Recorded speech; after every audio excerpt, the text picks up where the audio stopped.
Okuleka basajja baayo omukaaga abateeberezebwa okuba nga be baakafa mu lutalo luno kati oluyingidde olunaku olw'okutaano leero Amerika eyongedde okubala loosi akabinja ka mukwata mundu ka Islamic Revolutionary Guard Corps IRGC bwe katulisizza emmeeri ya Amerika ennwanyi bw'ebadde enywa amafuta kilomita 600 okuva ku lubalama lwa Iran.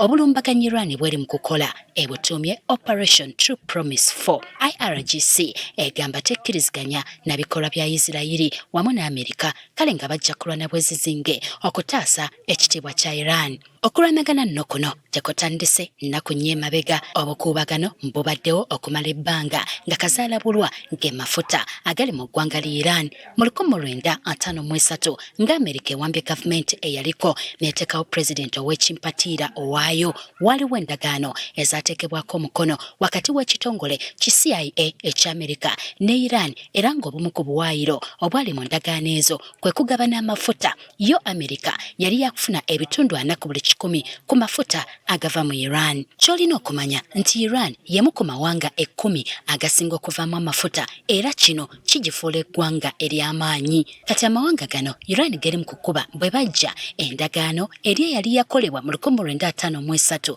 yagibwawo era byonna ebyali bikkiriziganyiziddwako ne bisazibwamu olwa Amerika n'esigaza 0 ku mafuta. Kino n'okutuusa olwaleero kyagiwa obusungu bungi nnyo era ng'oyo yenna alina akakuku ku Iran Amerika eyanguwa nnyo anti bagamba akubanja bwawerekera atakwagala. Spain has been very uncooperative and so has UK. Kimanyiddwa nti abazungu okwawukanako kufa abaddugavu bakola ebintu bya kuwangaala myaka na bisiibo nga mu kiseera kino w'olabira emboozi eno ng'ebibalo biraga nti Amerika erina amafuta agasobola okugitwala emyaka emirala 2 wabula etunuulira emyaka 2 n'okusingawo nga nabwe kityo egenda mu maaso n'okusima amafuta nga bongera ku materekero oba reserves nga kino yemu ku nsonga ezigifuula kirimaanyi oba super power. Kati nsaba otegeere kino, obwa super power tebuba bwa lunaku oba mwaka, ababulina babukolerera okuba nga tebuvaawo y'ensonga lwaki Amerika erwana bwezizingirire ebeere super power forever. Ekimu ku bifuula eggwanga eri mu super power biba byanfuna, ekibositinga ebyenfuna gaba mafuta. Kati Amerika eyagala amafuta ga Iran kubanga mayonjo malungi ate mangi. Kino yakikola mu ggwanga lya Iraq era eyo yagyefuga nga kati eyagala kukola ekintu kyekimu mu Iran era olukwe lwonna lwakweddiza mugabo gwabwe gwe baalina ogw'ebitundu 4 ku buli 10 ku mafuta ga Iran, naye jjukira nti gavumenti efuga mu Iran ye yabajja mu ddiiru eyo. Well, if their goal is change the regime, that is a mission impossible. The demise of the leader doesn't mean that regime change.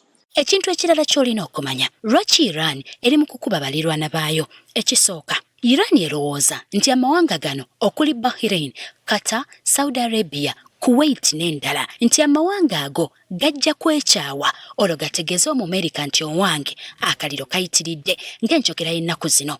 Bino bitulemye dda ku butaka. Kati bano bwe banaabijjamu enta kitegeeza Amerika eba terina weesinziira okumpi okukuba Iran era kino kiwa Iran omwagaanya okussa. Y'ensonga lwaki ekola bwezizingirire okuba balirwana beetamwe babiveeko kuba yeerowooza bano be bagisigula. Ekyokubiri, Iran erina obubaka bweri mu kusindikira Amerika ekimanye nti nayo super power oba kirimaanyi era yeefuga mu bendobendo eryo olwo nga tesobola kuvunnamira mu Amerika. Wano nno waliwo psychological warfare oba okukozesa obwongo obungi ennyo okubala olutalo luno. Kati wuliriza bino, Iran eyagala kutegeeza Omumerika nti esobola bulungi okuba ey'obulabe ennyo eri amawanga agamuwagira saako n'okumukuba butereevu nga bwekubye emmeeri yaayo ennwanyi. Mu kiseera kino Mujtaba Khamenei, mutabani w'omugenzi Ali Khamenei owookubiri, yasuubirwa okusikira kitaawe ku bwa Ayatollah era ng'okulangirira kwe kulina kubaawo oluvannyuma lw'okuziika kitaawe.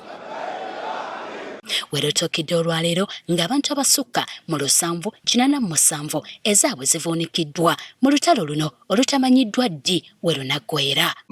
Prima facie, it appears that these actions are inconsistent with international law. In the last hours, we have witnessed numerous attacks, including a drone attack targeting the British airbase in Cyprus. We also saw a strike on the Saudi Aramco oil facility, and I condemn in the strongest terms these reckless and indiscriminate attacks by Iran and its proxies against sovereign territories across the region.